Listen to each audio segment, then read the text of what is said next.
WhatsApp guys, कैसे हो आप सभी लोग। आज हम इस वीडियो में जानेंगे कि डायनासोर का अंत किस तरह से हुआ और हमारी अर्थ से कैसे इतने बड़े विशालकाय जीव गायब हो गए। तो गाइस बने रहिए हमारे साथ इस वीडियो में और वीडियो को अंत तक देखना ना भूलें। वीडियो पसंद आए तो उसे लाइक करें और चैनल को सब्सक्राइब भी करें। तो दोस्तों, आपने डायनासोर का नाम तो सुना ही होगा या फिर उसे जुरासिक पार्क या गॉडजिला मूवी में देखा होगा। आपके दिमाग में ये विचार अवश्य आया होगा कि क्या इतने बड़े विशाल जीव भी इस दुनिया में मौजूद थे या फिर ये केवल मात्र एक कल्पना है। पर दोस्तों, डायनासोर के जीवाश्म फॉसिल्स से और कार्बन डेटिंग से इस बात का पुख्ता सबूत मिलता है कि डायनासोर हमारी अर्थ पर मौजूद थे।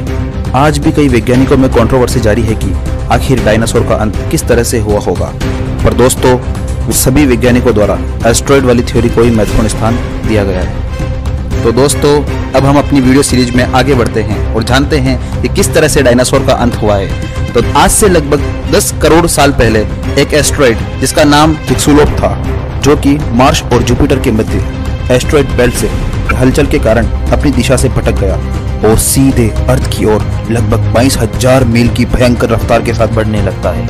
और यह एस्टेरॉयड पृथ्वी की ओर आने पर में मौजूद ग्रेविटी के कारण पृथ्वी के एटमॉस्फेयर में एंटर होता हुआ आग के गोले में चेंज हो जाता है और अब ये आग का गोला कुछ ही मिनट में अटलांटिक ओशन को पार कर लेता है। और इससे निकलने वाली लाइट इतनी तेज थी कि डायनासोर की आधी प्रजाति इसे देखकर अंधी हो गई और आधे से ज्यादा प्रजाति जलकर राख हो गई। एक और बात जो BBC डॉक्यूमेंट्री में सामने आई है कि अगर यह एस्टेरॉयड धरती से 30 सेकंड पहले या 30 सेकंड बाद भी टकराते तो डायनासोर शायद कम ही नहीं होते और यह एस्टेरॉयड अटलांटिक या प्रशांत महासागर के गहरे पानी में गिरता।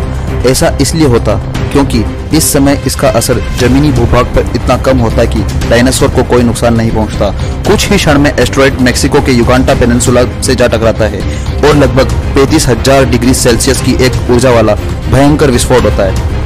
टकराव का विस्फोट लगभग 10 हाइड्रोजन बम के बराबर था।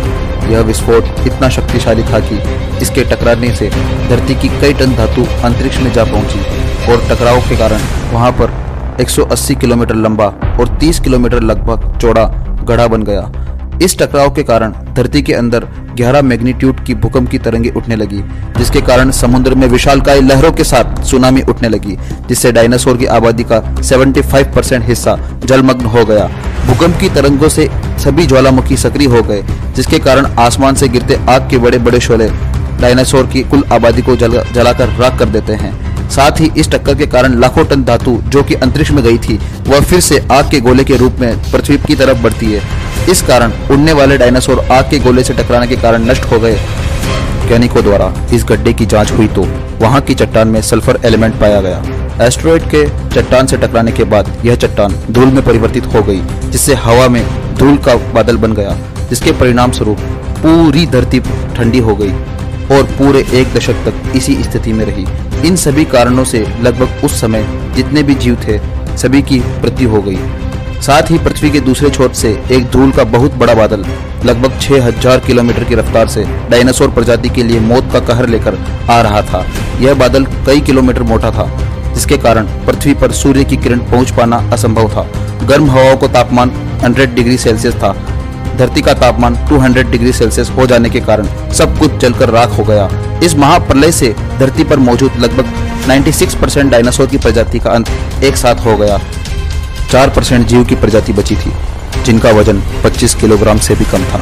यह जीव थे चूहे और मैमल्स और उड़ने वाले डायनासोर, जो कि आज के समय चील और बाज के रूप में रूपांतरित हो जाते हैं। अपने आप को जमीन के नीचे और अच्छी पाचन शक्ति के कारण अपने आप को बचा पाने में ये सफल हुए।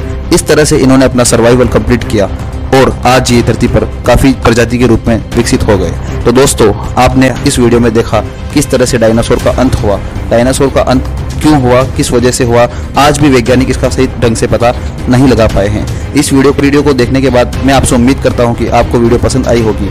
अगर वीडियो पसंद आई तो इसे लाइक करना ना भूलें और अपने दोस्तों के साथ शेयर करें और हमारे चैनल को सब्सक्राइब करना ना भूलें। तो मिलते हैं अगली वीडियो में। आज के लिए गुड बाय।